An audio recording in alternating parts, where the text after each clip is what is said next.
What's up, guys? I haven't made a video in a long time. Actually, the last time you guys saw a video was whenever I dropped off the car to my buddy's shop to get the fabrication work done.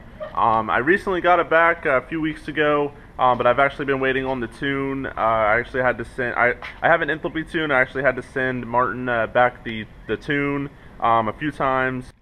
So this is the setup. Everything's pretty much done. I have a vacuum line right here. I'm trying to attach. I'll show you guys kind of what I'm doing, but let me just give you kind of like a little rundown of the car. Basically, I'm doing a blow through setup here with the MAF instead of a pull through, which is normally, you know, right off of the turbo, or 12 inches from the turbo. Right off the bat, I normally hate MAF sensor cars because they idle just like horribly. Most of the time, it depends. If you have the 12 inches before the turbo, then you're normally pretty fine. I was never able to get that much room, so I always had like the stalling on D-cell and just all types of other issues. So I went blow through this time. I love it. It literally drives like stock. There's no dying D-cell issues or anything like that. So got that. Got the intercooler fabbed up, doing a Mishimoto intercooler, Mishimoto radiator, new power steering pump, new power steering lines.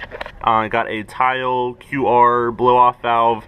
Also, if you guys are interested, or if you guys need a yellow spring for it, it'll work for the Q or the QR tile blow off valve. This is 11 psi spring.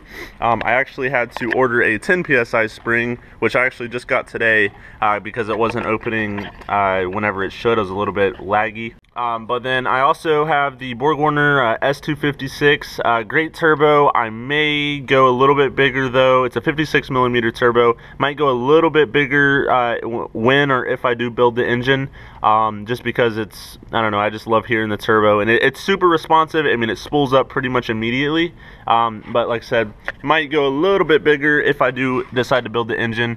Just ordered this little brake fluid reservoir plate thing. I've got the tile wastegate down there. It just dumps straight to the ground. I'm not too sure how well you can see that. And then custom downpipe. Let's see, 1000cc injectors, Walbro 450, and also let me open up this, kind of show you guys here. Just got an NRG wheel. I have a NRG quick release. I have the boost gauge, AFR gauge, and the oil pressure gauge. And then show you guys what I did back here. I was having a bunch of like lean issues, and then we finally fixed it. But one thing I did do is wire up the fuel pump, so it's 14 volts or whatever, 12 volts all the time. The stock wiring gets kind of shoddy after a while. The wire is just so old and brittle. So anyway, did that just for extra precaution.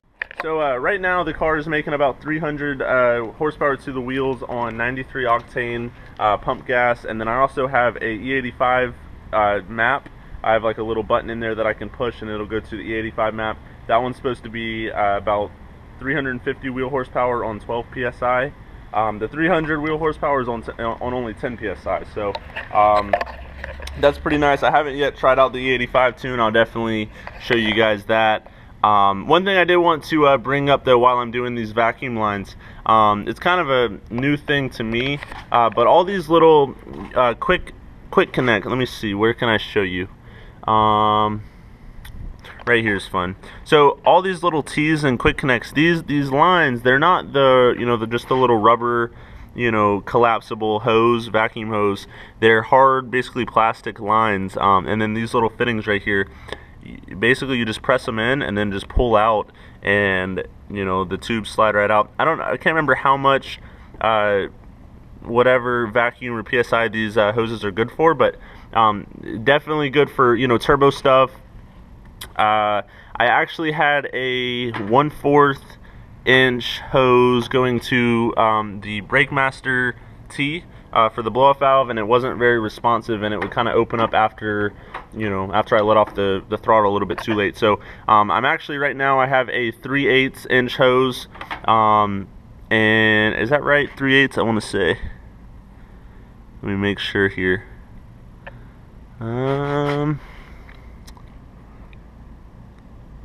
Yeah, 3/8 inch hose. So I'm about to route it up under here. Basically, I'm just running it to this T here, right into the side of this T, and then I have, you know, the boost controller and wastegate and all that stuff going to the other side of that. Anyway, other than that though, I had to wire in these little pigtail things for the new injectors. This is the setup for the oil system. This is for the external oil pressure gauge that's inside the car. Got these lines. Basically, this one line runs to the little feed adapter right beside the oil filter itself, and then it kind of feeds the oil feed as well as the external oil pressure gauge. So that's kind of cool. Kind of keeps everything up here, and you don't have to, you know, mess with all the stuff down at the bottom. But I have a -4 AN oil feed line and then a -10 AN drain line. There's a new rack and pinion on this car as well, so you know, I was trying to minimize all the leaks, you know, at basically just one shot, so I don't have to keep on trying to backtrack. Whenever I got the car back, I actually did have to replace the oil pan on it. There was a dent in it and it was actually leaking oil. That was a pain in the butt on the KAs because you basically have to pretty much remove the engine. You don't have to completely remove the engine, but you have to at least lift it up enough to where you can get the old pan out. So that was not a fun job. I don't really ever want to do that again with the engine in the car. I'm trying to think of what else I didn't show you guys. I got a CX Racing Catback. I will say it's not bad. It's very cheap, but it sounds good. It's not raspy or anything. I'm gonna give you guys some sound clips and stuff, driving clips, you know, really just whatever. I don't plan on posting every day just because I've been trying to do it. I tried to do it right before I dropped off the car, and I just don't have a ton of stuff to film without the car. So that's kind of where that stands. I don't want to tell you guys that I'm going to try to, you know, make a whole bunch of videos because I honestly don't know. But do throw down in the comments below. Let me know what you guys want to see of the car. You know, driving stuff, you know, anything like that. I'm actually going to possibly try to take the car home today.